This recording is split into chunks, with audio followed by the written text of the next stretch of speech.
Assalamualaikum warahmatullahi wabarakatuh. Perkenalkan, nama saya Adam Ahmad. Saya dari kelas B121, kelas karyawan dengan NIM 2174201010 B kelas. Saya di sini akan mempresentasikan hasil kerja saya hukum internasional dengan tema sekilas pengertian hukum internasional.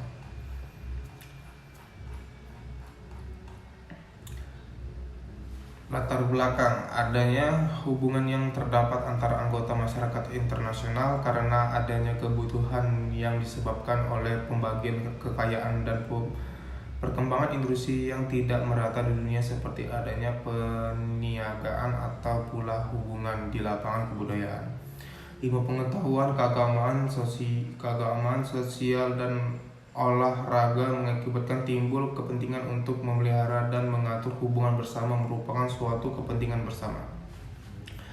Untuk menertibkan, mengatur dan memelihara hubungan internasional inilah dibutuhkan hukum dunia menjamin unsur kepastian yang diperlukan dalam setiap hubungan yang mengatur.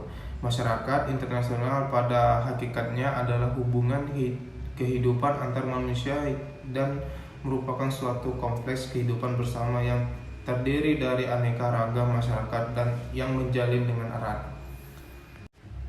Di sini saya akan merumuskan masalah. Yang pertama, apa yang dimaksud dengan hukum internasional? Yang kedua, apa saja sumber-sumber hukum internasional? Hukum internasional adalah keseluruhan hukum yang mengatur sebagian besar terdiri dari prinsip-prinsip dan kaidah-kaidah yang perilaku yang terhadapnya negara merasa dirinya terikat untuk menaati, dan karenanya benar-benar ditaati secara umum dalam hubungan-hubungan mereka satu sama lain, yang meliputi yang pertama, kaidah-kaidah hukum yang berkaitan dengan berfungsinya lembaga-lembaga atau organisasi-organisasi internasional, hubungan-hubungan mereka satu sama lain, dan hubungan mereka dengan negara dan individu-individu. Yang kedua, kaidah-kaidah hukum tertentu yang berkaitan dengan individu-individu dan badan-badan negara sejauh hak dan kewajiban individu dan non-negara merupakan penting bagi masyarakat. Yang kedua adalah sumber-sumber hukum internasional. Sumber hukum internasional merupakan dasar kekuatan mengikat hukum internasional. Pada dasarnya, sumber hukum internasional terbagi menjadi dua, yakni sumber hukum formal dan sumber hukum material.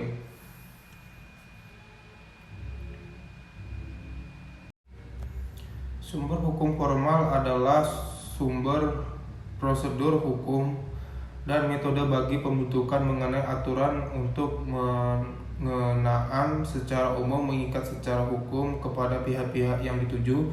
Sumber hukum formal adalah hukum internasional ditegaskan dalam Statu Mahkamah Internasional pasal 38 ayat 1. Menurut pasal 38 ayat 1 Statuta Mahkamah Internasional, sumber hukum internasional yang dipakai oleh mahkamah dan mengadili perkara adalah sebagai berikut. Yang pertama, perjanjian internasional. Yang kedua, kebiasaan internasional. Yang ketiga, prinsip hukum internasional. Yang keempat, keputusan pengadilan. Yang kelima, pendapat para sarjana terkemuka di dunia.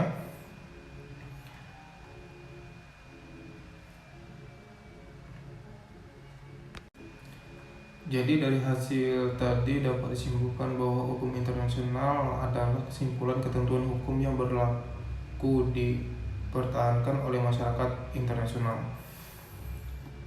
Sebagai bagian dari hukum internasional memenuhi unsur-unsur yang menetapkan pengertian hukum, yakni kumpulan ketentuan yang mengatur tingkah laku orang dalam masyarakat yang berperilakunya dipertahankan oleh external power masyarakat yang bersangkutan. Sumber hukum internasional merupakan dasar kekuatan mengikat hukum internasional. Pada dasarnya, sumber hukum internasional terbagi menjadi dua, yakni sumber hukum formal dan sumber hukum material.